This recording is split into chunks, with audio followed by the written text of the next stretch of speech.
Se on morjesta ja tervetuloa Levorannan autoliikkeen YouTube-kanavalle. Nyt on sitten tämmöisen vanhan kilpa-autoilijankin mieleen oleva peli esittelyssä. Se on nimittäin uusi täyssähköinen Ford Capri. Ja kaikkihan muistaa vanhan perinteisen Ford Capri. Se on vähän niin kuin semmonen jonkinasteinen urheiluautojen esikuva. Tästä uudesta Caprista löytyy pitkän toimintamatkan lisäksi monta muutakin oikein mukavaa ominaisuutta. Lähdetään pitemmittä puheitta katsoa, minkälainen peli se oikein on. Kattokaa keliä, tää on viimeisen päälle ainakin.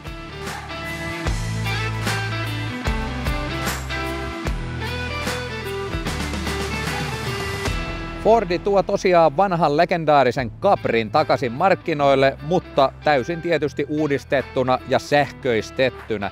Tämä Coupe Crossoveri yhdistää urheilullisen muotoilun ja äärimmäisen pitkän toimintamatkan, joka on jopa 630 kilometriä.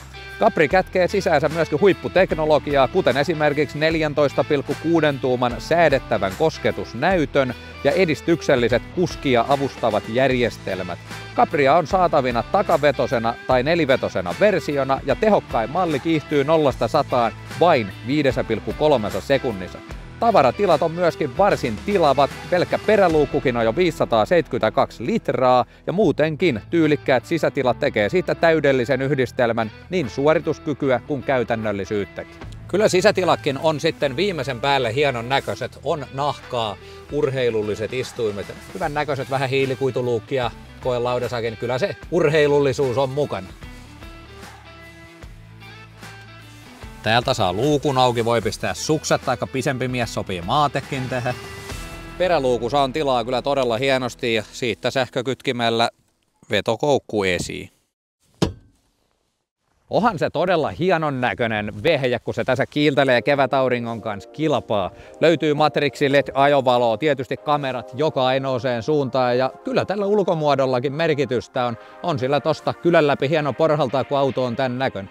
Mä hyppään puikkoihin ja lähdetään testaamaan, millainen se on. Kyllä huomaa Caprissa heti, että nyt on sitten premiumia ihan eri mallia. Tää on tietysti heti mikä silmään pistää, on tää liikuteltava näyttö. Tää on todella hieno. Jos aurinko paistaa vähän jostain, niin saa heijastukset pois ja tänne tulee hieno tavaratila alle, jonka saa tällä laitettua piiloon. Samoin käsinojan alta löytyy hyvät tavaratilat, on mukitelineet, langattomat lataukset puhelimille siinä. Todella selkeät näytöt myös tässä edessä. Sitten tämä näyttö peilautuu myös tuonne lasiin. Sieltä näkee nopeusrajoitukset, sieltä näkee omat nopeudet. On viimeisen päälle ja mikäpä se hienompi tämmöisen aurinkoisena päivänä, kun lasikatosta siitä katsella pihalle ja pikkusen tonne takaraivoon aurinkokin lämmittää, niin on kyllä mukavaa. Ja kyllähän tässä se urheilullisuus myöskin niin on sen mukana, ei siitä mihinkään pääse. Kyllä toi 340 hepan teho, niin sen huomaa kyllä kun tuota kaasupolinta ajatteleekin ja ohjauspyörän muotoilu, urheilullinen tuntuma, todella hieno terävä alusta on heti semmonen jämäkkä niin kuin urheiluautossa kuuluukin olla, niin kyllä on viimeisen päälle peli. Kyllä toi teho, niin täytyy myöntää, että kyllä se hivelee jollain lailla selkäpiitä, kun vähän polkaisee, niin vaikkakin rajoitusten mukaan mennään, niin sen halutun nopeuden kyllä tällä saavuttaa kohtuullisen nopealla aikataululla.